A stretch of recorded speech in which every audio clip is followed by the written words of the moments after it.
Susan Powter says Kevin Costner wanted her for Waterworld role, but she turned it down. My manager was livid. Powter exclusively tells EW she got a phone call from a very polite Costner and that her agent was angry when she declined to star in the 1995 movie.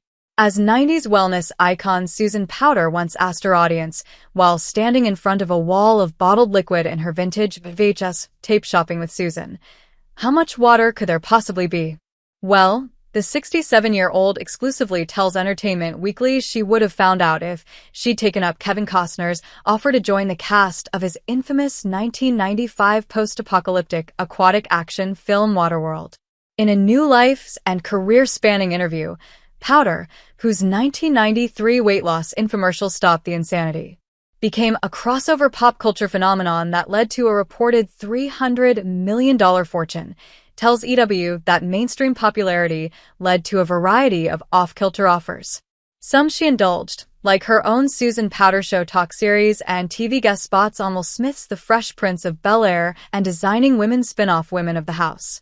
Other opportunities, she reveals, she turned down after feeling her management team push her career away from her core message of health and wellness and into hollow celebrity territory. "I was in a hair salon. My manager was on a conference call on the other end."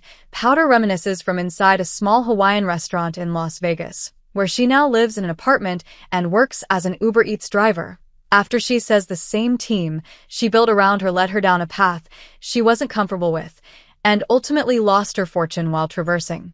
Powter says that Costner called her during a beauty appointment in Beverly Hills, and they had a lovely conversation about her potentially joining the cast of his upcoming film Waterworld. Susan Powter says Oprah Winfrey producer told her she'd never work again after declining talk show interview. Exclusive. He was about to shoot that movie. The character he was talking about was like a crazy warrior. Powter remembers, though she can't recall the name of the part she says the Oscar winner wanted her to play. "It was an intelligent conversation. I said I really appreciate you thinking of me. It's a movie, I'm not going to be a jerk." A movie. We were talking about doing it, we were talking about the role. I said, "The character is just not who I am. I'm passionate. I'm not angry. There's a difference." Powter says that's when things started to change between herself and those who worked with her.